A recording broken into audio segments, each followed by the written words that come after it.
Okay, we're live. Okay, we're live. Good evening, everyone, and happy 2022. I'm Scrappy Fan 92, and this is Story Time with Scrappy and one friend today. Hi. Yeah, Harry's here and no one else. Sad times. We have yet another stopgap episode because we just could not gather people for Duel of the Fates. You know, I'm sure you've heard of this explanation on loop at this point. Yeah, pretty much. Like, the Star Wars story is just cursed at this point, and it's also just getting really hard to grab people for anything regarding story time lately, so been kind of a mess lately. Yeah, we're operating off of the skeleton crew of a skeleton crew. So. Yeah. Hopefully things can pick up during the as the year passes, but yeah, it's been difficult. Yes, and since Duel of the Fates was for love of Pete. Yeah. Since Duel of the Fates was a no-go yet again, I had to dig up something from the archives because I just did not have the energy to do Toho character voices right now. And we only have one person doing the reading today. Yeah, so Like maybe it would have been different if we had like other people here with us, but it's not the case. so yeah, I don't have to do a bunch of female voices on my own again yet. But you do have to do a lot of voices, at least. Yeah, and none of them will sound any different from one another because I'm just tired.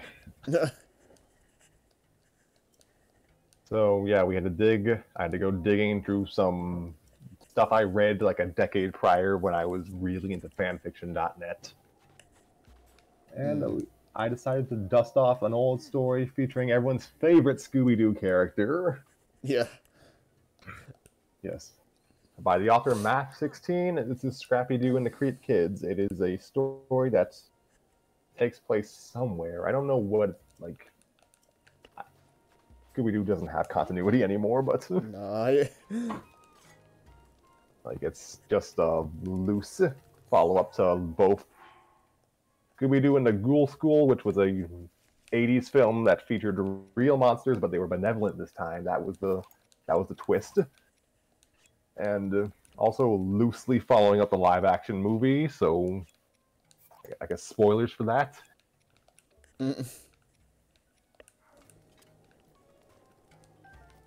So yes, in today's story, our lovable puppy will team up with his old friends at the Grimwood School, who are just really just a bunch of cute monster girls. That's their thing. They'll be teaming up with them, their friends, the Callaway Cadets, and some OCs.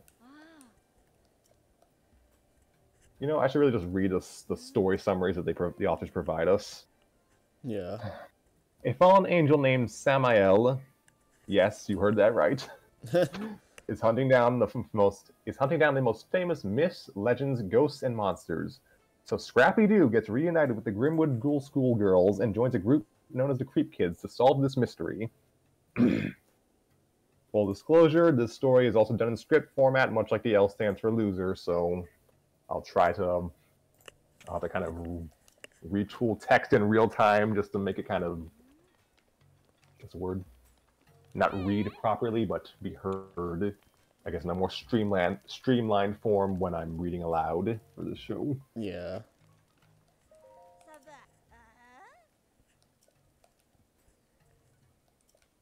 This is Scrappy-Doo and the Creep Kids. Scene 1, Attack on Spring-Heeled Jack. We start with the exterior of Liverpool. After an evening dance class at night. Girls walk out the door, waving goodbye and goodnight. The parents of the girls are waiting outside.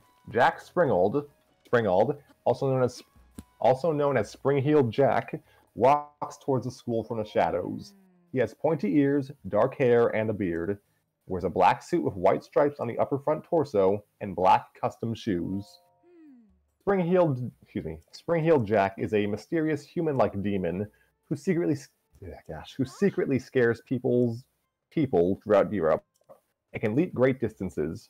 He looks around and walks towards Sally, a girl taking the class. Oh gosh. Spring-heeled. Sally! Oh gosh. Sally. Oh, hi, Mr. Springold. Sally, have you seen Jacqueline? I don't see her anywhere.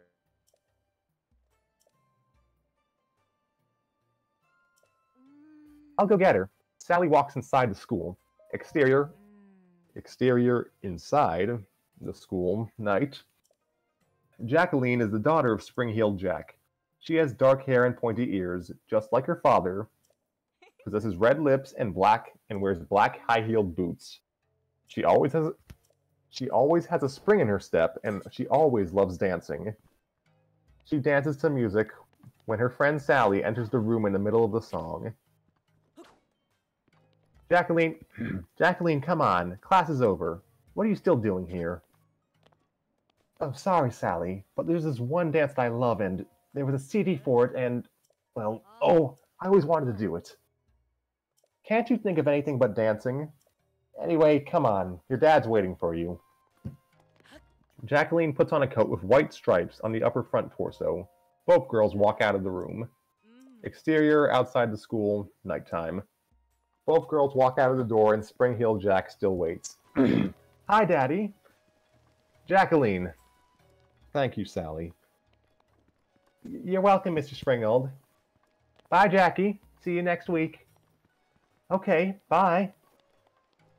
Sally leaves the Springolds. Jacqueline turns to her father. So then, race you home. Jacqueline runs towards the crosswalk, and Spring-heeled Jack stops Jacqueline before getting there. Whoa, hold it. Look both ways before you cross. Oh, right.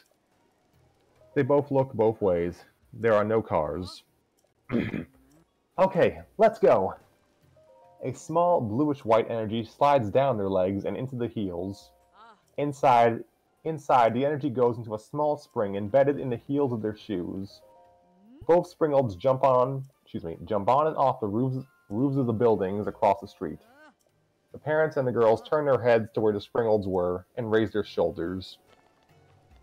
The Springolds jump rooftop to rooftop on the buildings throughout Liverpool and enjoy it. Exterior, Springold Manor, nighttime. Their home is a very old, spooky-looking mansion that took up a small city block. Both Jacqueline and Spring-heeled Jack jump off the tallest building near the manor and release blades from both the inside of the wrist of their gloves. Under the arms are pieces of metal, unfolding like a paper fan, folding into mechanical bat wings. They both glide down to the top front step. Spring-heeled lands before Jacqueline. Spring-heeled. I guess I win. Both father and daughter walk into the mansion. On the roof of the mansion there are statues of winged creatures.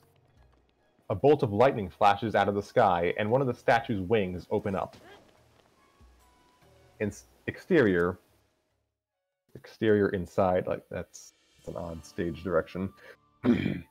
Exterior inside Springold Manor, nighttime. The Springolds enter through a large, dark, fancy stair room. The floors and tables have tools and mechanical parts on them. Spring-heeled walks up the stairs and looks at the lightning outside the windows. Look at that weather out there. You think it will rain? I hope so. Placed close to the wall is a large fish tank. The tank is filled with water, of course, has no glass covering on top, a light blue light, small rocks at the bottom, and a large rock with a cave in the middle, going up to the water's surface. Jacqueline goes up and taps on the glass. Casta, come out, I'm home. Casta, Jacqueline's pet Kiwa hirsuta, comes out to greet her owner. A Kiwa hirsuta is known as the hairy shellfish, or sometimes known as the Yeti crab, a white crab with long arms and white hair growing out of its limbs. But Casta is a very special crab. Instead of white, her carapace is black, and instead of white hair, she has red hair. She is nearly 1 foot tall. She communicates with people using Morse code by clicking her claws. She crawled up the big rock out of the water. Hi, Casta. Did you miss me?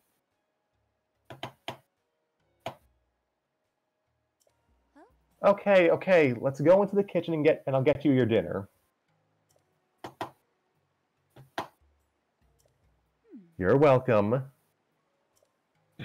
Jacqueline picks Casta up and puts her down on the floor. They both walk towards the kitchen. A dark figure looks inside through the window. Exterior, kitchen of Springald Manor, stormy night. Jacqueline and Casta walk towards the refrigerator. Jacqueline looks inside and takes out a jar full of oysters. She opens the jar and takes out a handful of oysters and places them in front of Casta. There you go.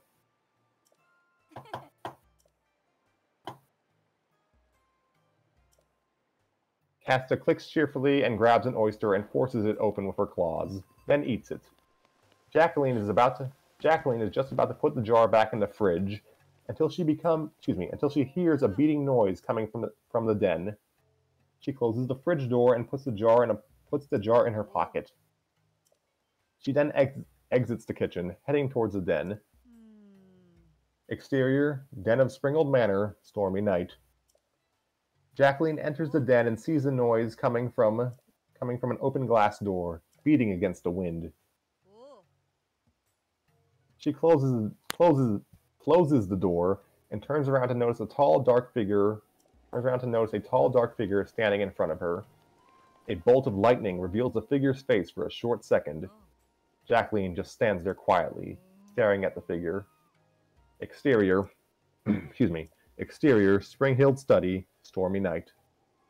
Springhild works at a desk on a little device.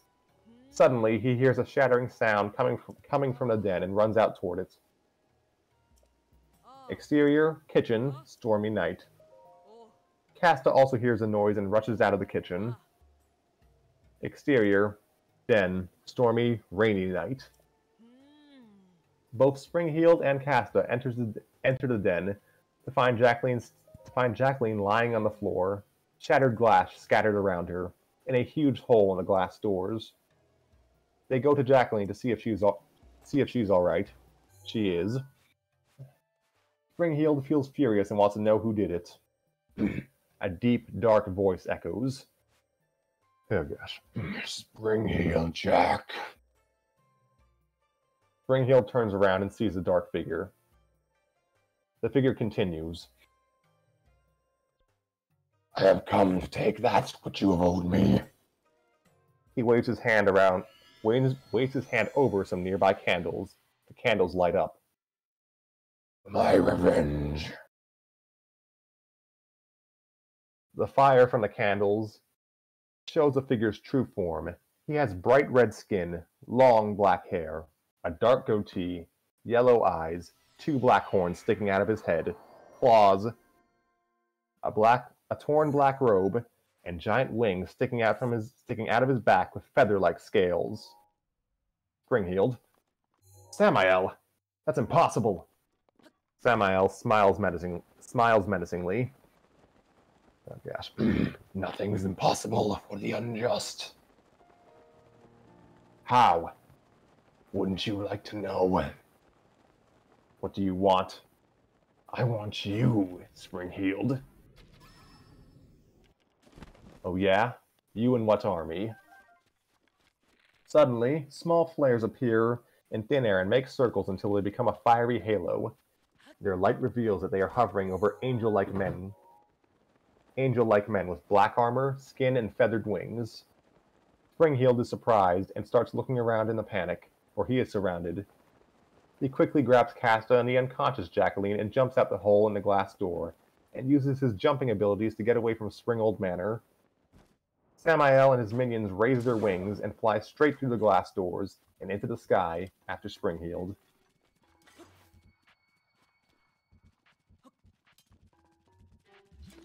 Springhild jumps the rooftops of the buildings of Liverpool in the rain to avoid the angels chasing him.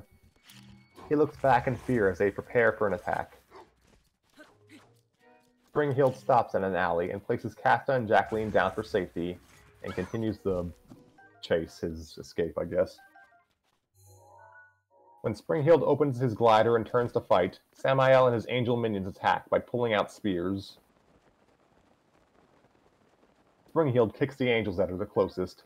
He concentrates the bluish-white energy into his hands into blue and white flames coming out of his fingertips like a flamethrower. Two angels under a shade on one of the roofs prepared their bows. Arrows made of fire appear in their hands. They both pull the arrows on the bow's strings and try aiming for Spring-Heeled. Both angel archers release their bows and both fire arrows fly straight towards Spring-Heeled. He sees the arrows with a look of surprise. The water from the rain extinguishes the fire arrows, revealing them to be two small black darts with strangely shaped heads flying into Spring-Heeled's legs. Spring-Heeled feels a sting in both his legs as he opens his glider and glides onto the nearest rooftop. Spring-Heeled lands down onto his gut. He crawls when he finds out his legs are numb. Samael and his minions still follow. Samael and the black-winged angels release a fire blast from each of their hands all at once, straight towards Spring-Heeled. He turns around and releases the flames from his hands. The fire blast extinguishes the flames and covers Spring-Heeled. Spring-Heeled falls unconscious, along with one of his shoes with the spring sticking out. The angels dive toward the fallen Spring-Heeled. The angels smoothly land on a dark, empty street. The rain stops. Samael comes down with the unconscious Spring-Heeled in his arms. Bright bursts of light appear around the angels, excuse me. They are surrounded by lights, cars, trucks, and men in U.S. military uniforms holding some type of high-tech weaponry pointing at the angels. Samael raises his hand, and he and his minions are suddenly covered in smoke. The smoke clears, and Samael, Spring-Heeled, and the angel minions are gone. The troops put their weapons down, turn off the lights, and walk back to the cars and trucks. Two separate troops appear with Jacqueline, still knocked out, and Casta in their arms, carrying them to a truck. Spring-Heeled's shoe, with a spring sticking out, one of the darts, and a scale-like feather are lying on the street, unnoticed, next to a puddle. The puddle gets a splash, and the water drips down on what seems to be a transparent foot. The shoe, the dart, and the feather raise up from the ground. To be continued. Well, I guess one thing to say is Gary just showed up in the chat. Hi, Gary.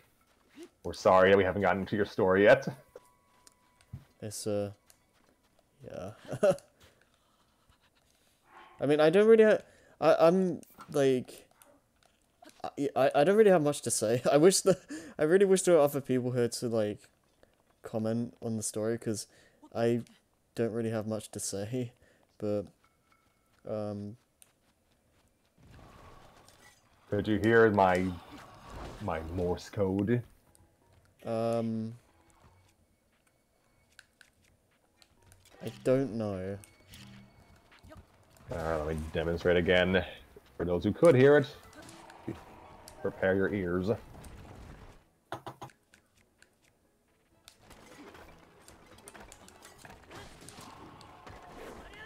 Could you hear that, Harry? No, well, I could hear, like, you typing something. That wasn't typing, that was me tapping my middle finger on my computer laptop. Oh, okay. You thought I was typing? Yeah, yeah, I didn't know what that was. Okay, well, at least it's audible. What is Gary saying? All right, or am I right? I don't know. I think he's saying AI. AI, right? No, it's not an AI, is it? It's just you doing I mean, What? AM.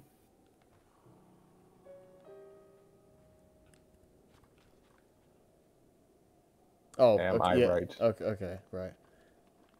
Are you talking about? Oh, are you talking about that thing you said about Little Guardian is the R2-D2 of the Zelda universe?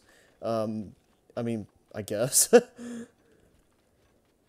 I just opened up the Twitch link, so I didn't see your earlier comments. Okay. Yeah, I assumed you was talking about the thing you were doing.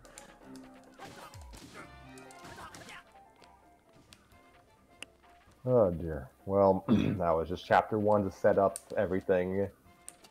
Like I liked it well enough. It sets up the stakes and gives us some insight of who these characters are.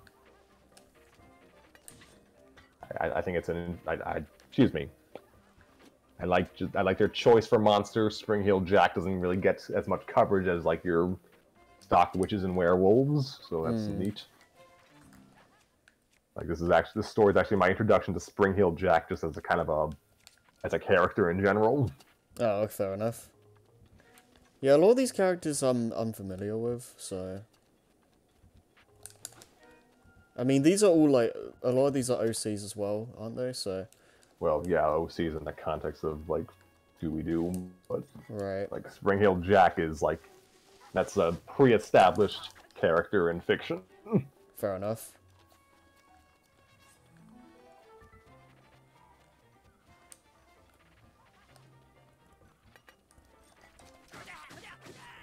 There we go.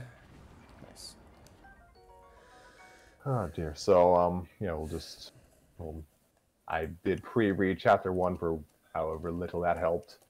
Chapter 2 is not pre-read, so have mercy on me. Our next chapter is 3.5 Boys and a Puppy. Oh dear gravy. Nice. Yeah, I'm quitting after this. Oh, this is gonna be a really short episode.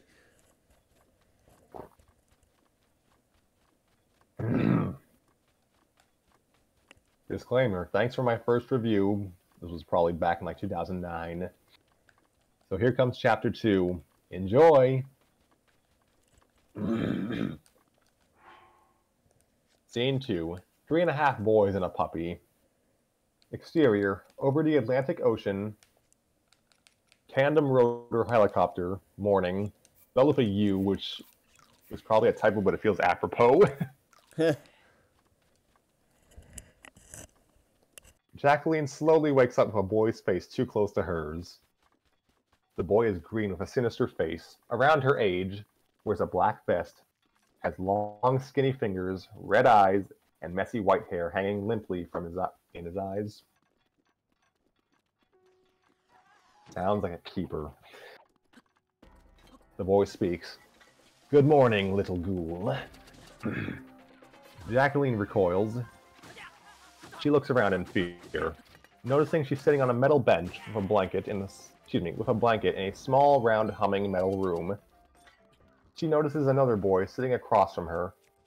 He is a young, normal, handsome boy with black combed back hair, and wearing a black suit with a gray rose in the breast pocket. He holds a cane with a black shaft and a metal knob.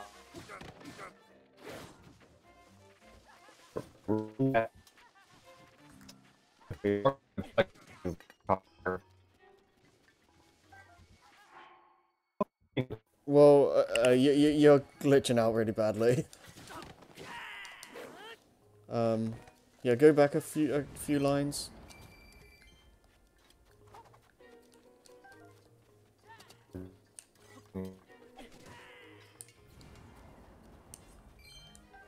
Give it a minute.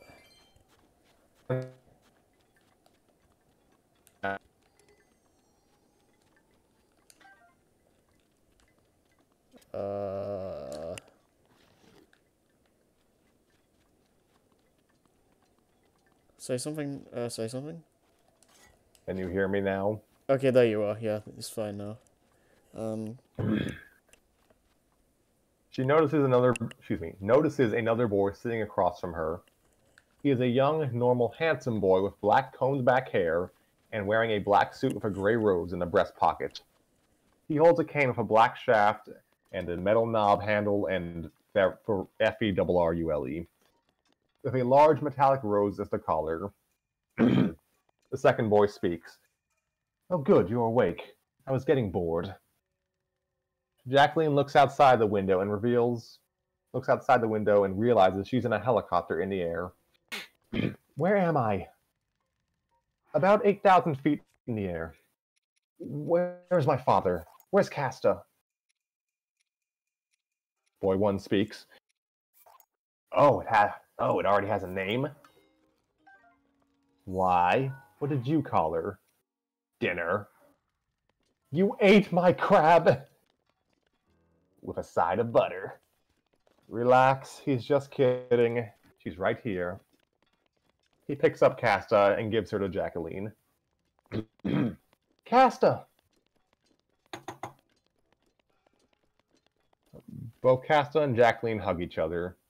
She places Casta down and goes back to talking to the green boy.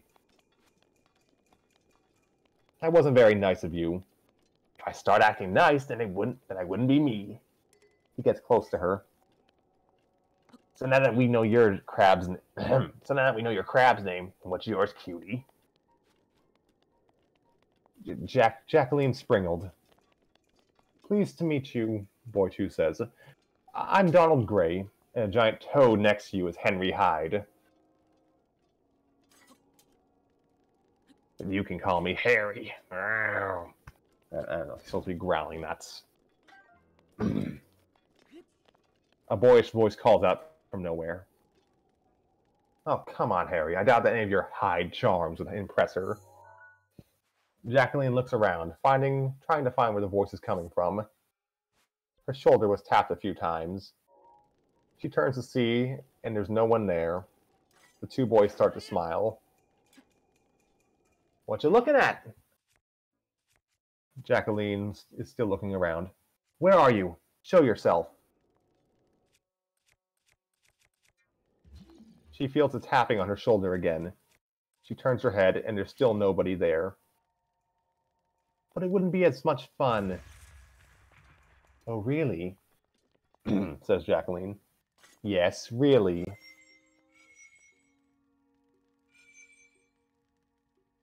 She starts waiting for the tap. She gets tapped and quickly goes for the arm. Haha, gotcha! Huh? She starts to get confused. She grabbed at what she thought was an arm, but there was nothing there. Okay, fun's over. You've caught me.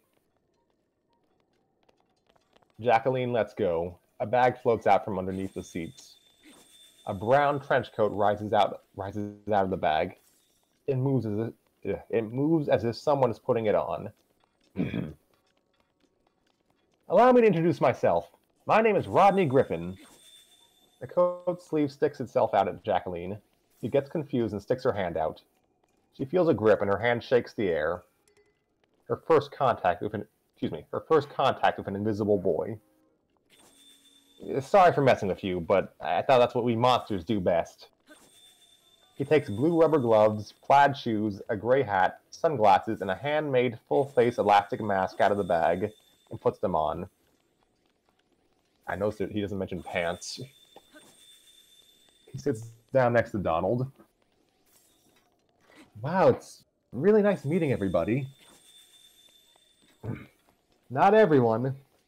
Rodney and Donald both stare at Harry. All right, I'll let him out. But just for the record, he told me he's going to stay in for a while. Casta and Jacqueline look at each other with even more confusion. First, Harry's head twitches to the right side. Then his whole body twitches, along with some tossing and turning and groaning. Jacqueline and Casta look at Harry in shock. Harry's fingers start getting shorter. His hair turns brown and neat. His eyes are no longer red, and his skin turns from green to white. He turns into a normal boy with an innocent face, breathing heavily.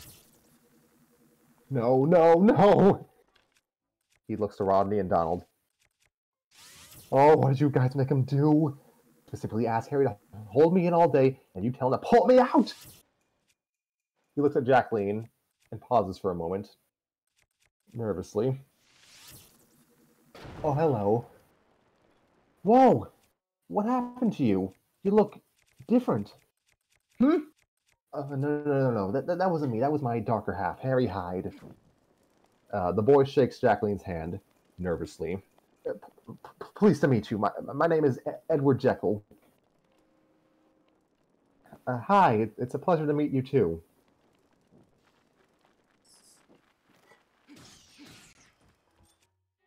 Rodney. Sorry, Eddie, we didn't... Excuse me. Sorry, Eddie, we didn't know you didn't want to come out.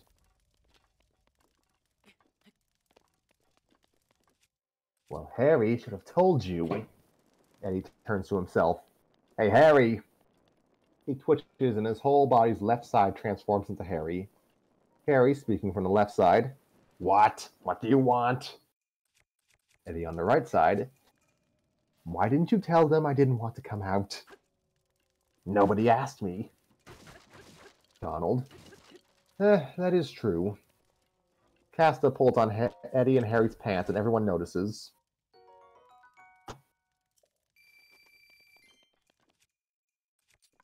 The boys do not understand Casta's clicking. Okay, what was that all about? Rodney says. She's trying to talk to you. And what's she saying? Click, Eddie says. Click, click, click, click, click, click, click. Donald hits Eddie's side of the head with his cane. Ow, ow, ow, ow, ow. Harry's side laughs.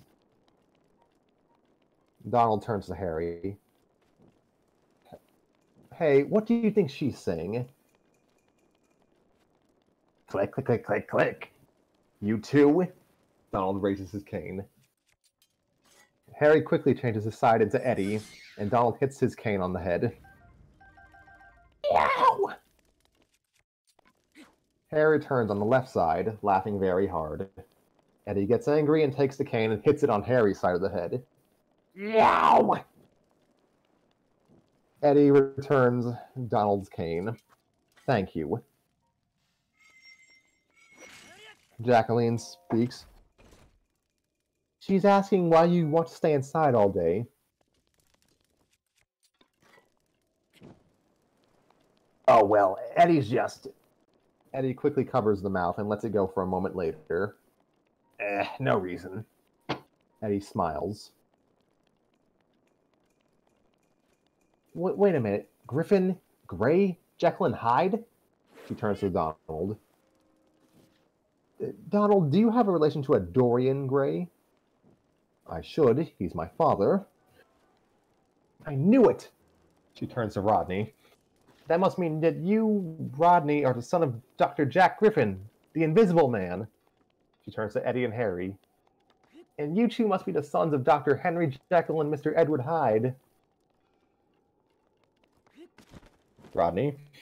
And you, Jacqueline Springald, are the daughter of the infamous Jack Springald, otherwise known as Spring-Heeled Jack. Thank you. Wait, where is my father? Is he here? The boys look at each other with bad news. Well, Jacqueline, well, you see, He then sighs and takes out her father's shoe, with the spring sticking out, and gives it to her. He was taken. She looks at the shoe with shock and sorrow. Taken? By who? What for? He hasn't done anything wrong in... He hasn't done anything wrong in years. Well, we're not exactly sure who or why, but all we're sure of is that it's probably the same thing that took my father. Your father was taken too? Harry. Man, if the U.S. military let us handle it, we would have caught this guy. We would have caught this guy by now. Easy, Harry. The U.S. military? Rodney. Don't worry, you can trust them. Sort of. But right now, we're going to get some help. Harry? Yeah. He turns to Eddie. Listen, I'm going to take a nap. Wake me up when we land. Harry gives his side to Eddie. Eddie now has complete control of his whole body. Oh, finally. He looks at Jacqueline nervously. Oh, Jacqueline, you see. He sees her looking at the shoe with a sad face and sighs.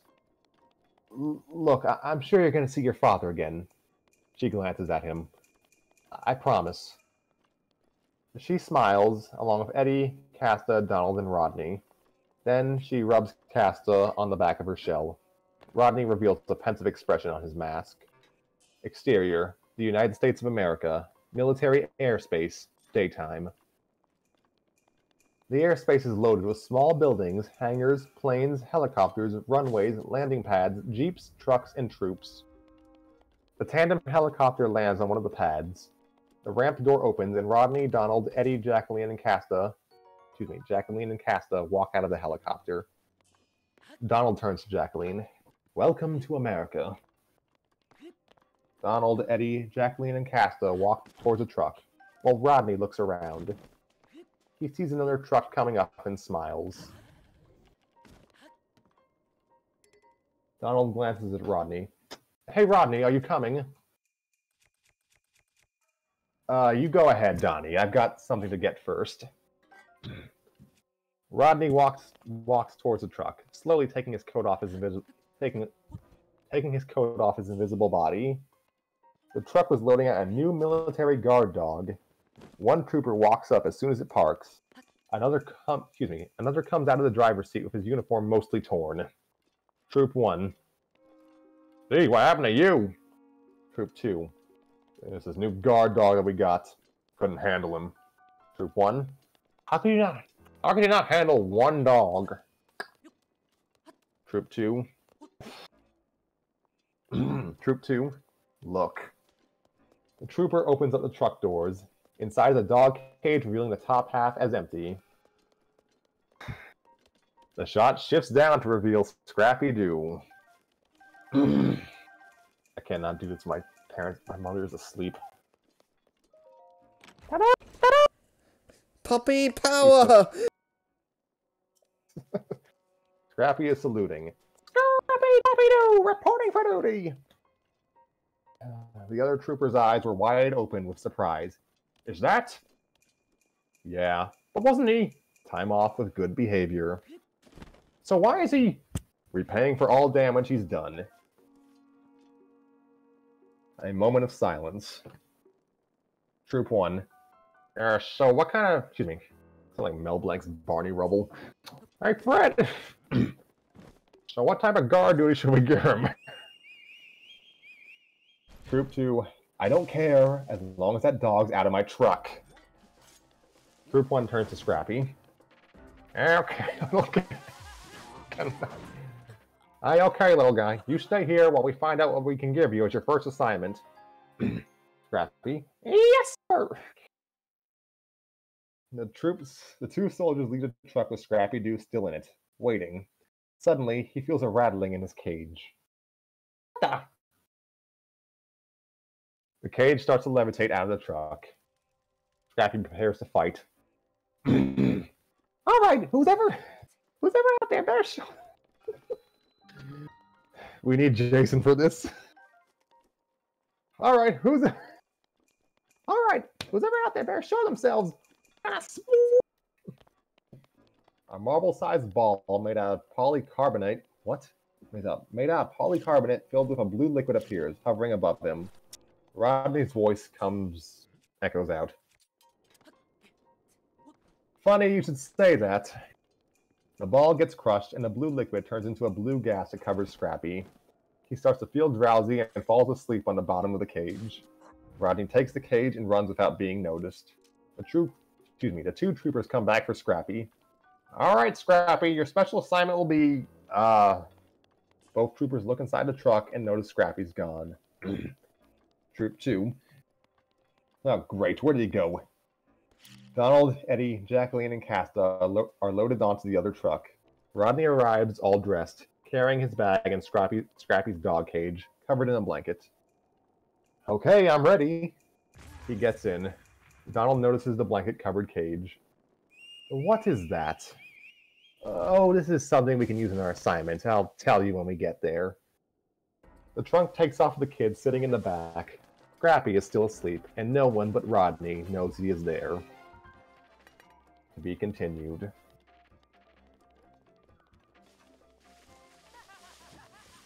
Military espionage. Love it.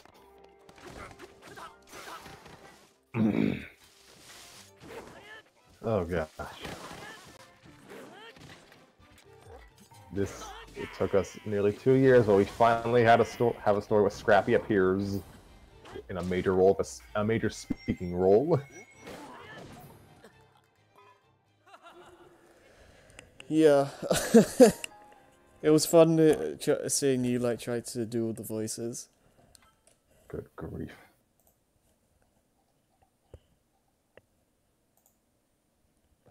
Yeah, I guess some behind the scenes trivia for y'all. Yeah, I was saving the story for a rainier day than usual because we have enough of a backlog. I was honestly kind of hoping Ethan would come back and do this because we kind of owed him a role. Yeah. But yeah, we haven't seen him in a while, and we're still trying to reestablish correspondence. Yeah, I wouldn't. Sorry, go on. Well, I was gonna say I might try it. Has he responded to you at all? Today, no. Okay, I might try sending a message at some point. Because I haven't heard from him in such a long time either, so I don't know if he's still interested in doing stuff with us. Because yeah, he just kind of stopped appearing after a while. So that can describe a lot of people in C's. Yeah, that's true.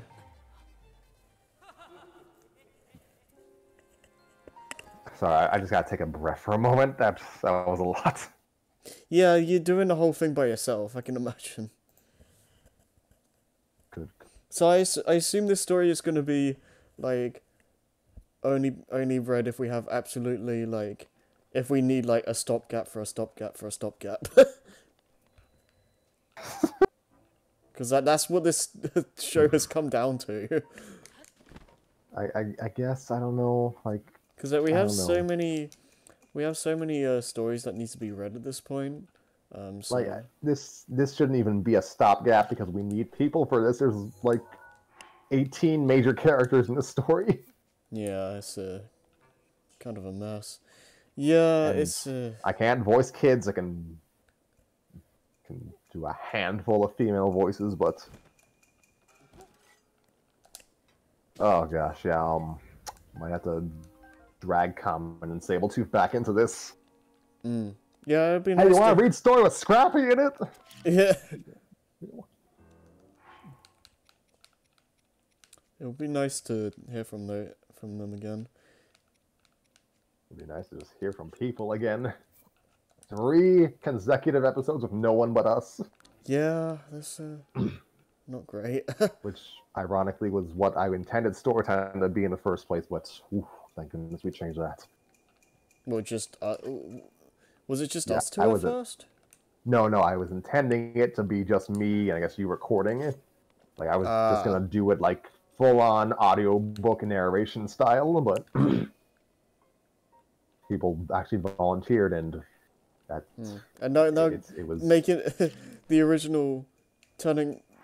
Now with it, like, turning into what you originally planned, it just doesn't really work for us, it seems like. Imagine the Super Mario show with no Tanner. Oh, yeah, that wouldn't have landed, like, nearly as well. It was his idea to use Super Show Luigi as the basis for the voice. Yeah, yeah, they just gave it so much personality. It was great. Oh gosh, we needed that. Gosh, I'm already nostalgic for episode 1. I mean, when was that done? Like a year ago? April 2020. Mm. Yes, we are approaching the 2nd anniversary. I don't even know if it's even worth it to do an anniversary episode because like there's nothing to really say. Oh no, we've done like No, at least no. about 15-ish episodes since the last anniversary, so there's stuff to Well, talk about. It's just It'll be a really short anniversary episode. I mean, that's not a problem considering how long the first one was. Yeah, I mean that also just goes to show like how much like we stopped having like people. I don't know, something just sort of happened. Like, I don't know if it's probably a mix of fatigue for some people and just real life going on, I guess. Yeah, just things slowed down drastically in the last year for this. Yeah.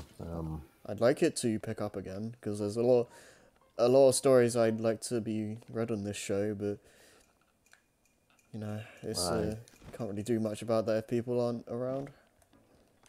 We just don't have people. Like, Sea's Brain's membership has just kind of plateaued. Yeah, the thing is as well, like as soon as like Tanner wanted to go on break and Nova had his own issues, like everything kind of just fell apart. Like because pretty much always relied on those two to be our main like people for this, and without them here, like we're still trying to scramble for new people, and it's difficult. I mean, it doesn't help that what it was meant to be our anchor series is just not getting read for some reason. Like Duel of Fates was not meant to be dragging on this long. Yeah, it was what is it? It started because it like storytime doesn't necessarily have to be primarily fan fiction. It can be like official in quotes stuff as well. And it would also I wanted to do it personally because I wanted to see how it differs from Rise of Skywalker, like the movie we actually got. And then it just became this massive ordeal that just refuses to be finished. Like, I don't get what's going on. Well, hi folks, you're getting a very in-depth and depressing behind-the-scenes segment of Storytime today. Yeah, I guess. Welcome to the new year. Yeah, well, Happy New Year.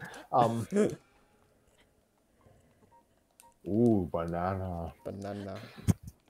Yeah, I'm just... How much does it take you out when I actually commentate on the game? A little bit. It does throw me off a little bit, like well, not so much now because we're done with the story, but like when you're reading the story and you suddenly comment on the game, it does throw me off quite a bit. Okay, so I guess clarity for those who I guess haven't seen every episode. Yeah, if you didn't know, Duel of the Fates has been something we've been doing for a while, on and off. Yeah. We started back in late 2020. Oh God. And yeah, we were like, we got 2 episodes done in 2020. Took a break for the holidays. I think we had to stop. I think Tanner's computer was believed to be busted, so that put a wrench in things for about a month. And we eventually reconvened sometime around late winter, early spring of 2021. But then, yeah, cast members just kept on leaving for personal reasons. Yeah, and then like loads of people just didn't want to be in a Star Wars thing for obvious reasons. It's almost as if this franchise ruins friendships. Yeah, that's why I decide not to talk about it a lot of the time. Because I know it's one of those things where like it's just gonna make people upset no matter what you say. So it's just John Williams' music is good. Yeah. Are you upset about that, Harry? I mean, yeah, I think everyone can agree on that. It's just, yeah, it's just not worth it a lot of the time. So yeah, we just lost people because they got lives, and Yeah. well, it's even with people dropping out, it's still one of the it was still one of the bigger casts we had to kind of gather, and well, it's hard to align people's schedules. Mm.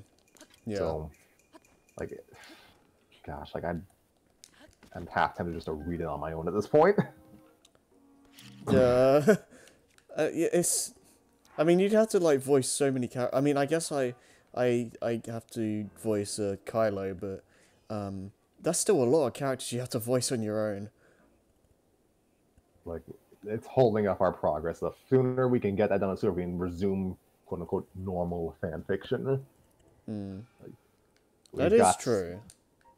Like, I didn't really want to start anything else ongoing in long form until we were done with Duel of the Fates, but Yeah, lo and that's. behold, look where we are. Yeah, that's why I mean, honestly, I kind of just stumbled upon the Toho stuff by sheer dumb luck, as I was just searching for stuff to read, and it was just, these are fairly short, and considering like we kind of need something, like a stopgap that isn't too long, like it's pretty much the best I have at the moment, because yeah, there's just nothing. I don't know. So, yeah, I we're not gonna, I know, knock on wood, I don't plan to continue this story next episode, or even the episode after that. This is just a backup, and this backup still needs people because there's a lot of characters, It's funny how and the story that based on like your username is the backup. it was only the backup because, well, I was saving it for Ethan, really. Mm. And I hadn't read it in years, so I had to kind of vet it to see if it held up. Mm. Makes sense. I forgot it was script based because it'd been a decade since I'd read it.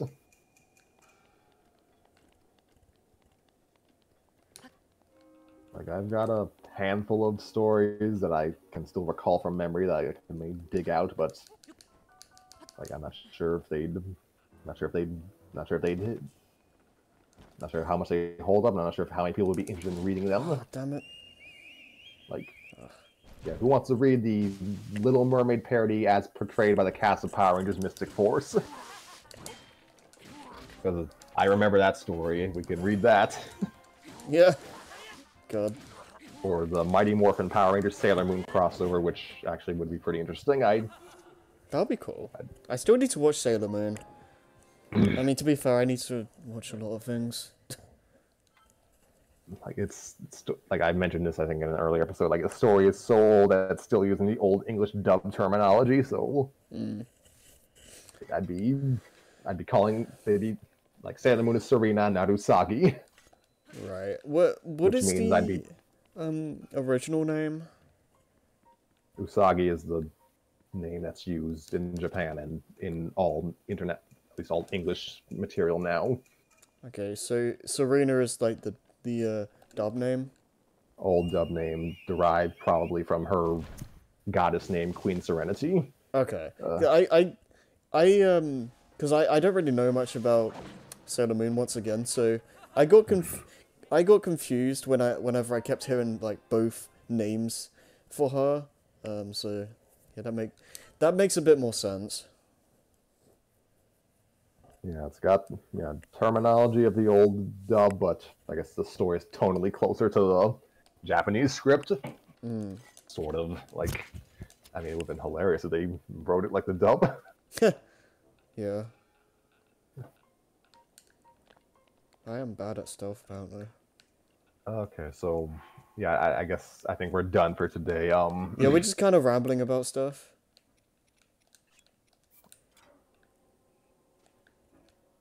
Okay, yeah, hopefully, if we can gather people, we might do an episode tomorrow, and I'm not sure what we'll read, but we'll try to we'll If we try for can, tomorrow. yeah, if we can get Don't people get tomorrow, then we'll be doing another episode. But if not, then I guess we'll just come back next week. by the time we're gonna finish the story before we finish Duel of the Fates. I can feel it. Oh God.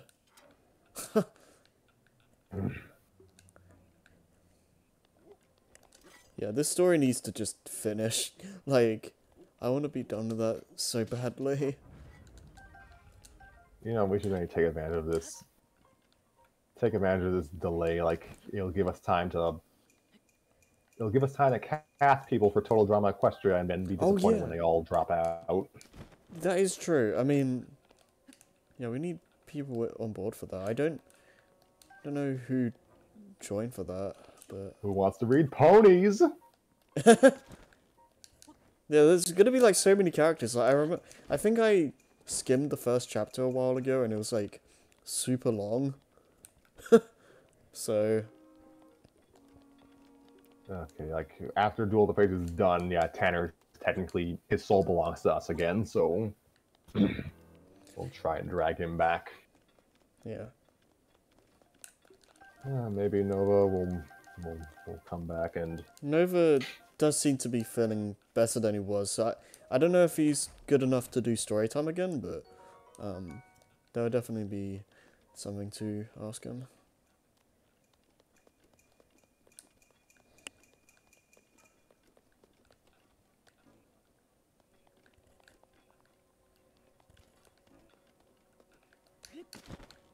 and yeah, Oh. I'm looking into freelance work, so maybe I can actually get money to enlist people because it seems money is the only way to get the talent here. Yeah.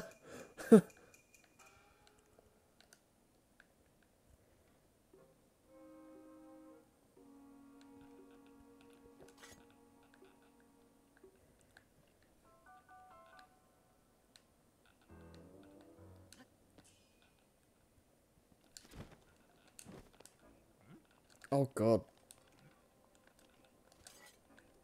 So yeah, interesting times ahead. Yep. Okay, I think that's about all I've got. Oh wait, what are we? Two or one more episode until we switch Twitch channels. So. Oh right. Yeah. I think what I'm gonna do is I'll just set my my channel to hosting the Seaspring one, or something like that, so it can be viewed from mine, just in a roundabout way, I guess. And the viewership will go to the C's Twitch channel.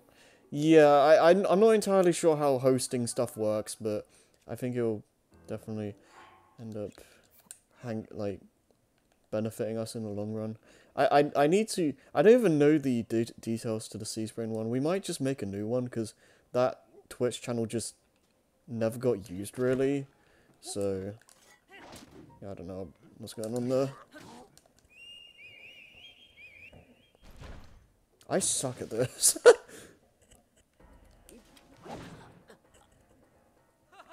Okay, well, I guess with Link getting killed for like the 10th time, are you done for the? Have we said everything we need to?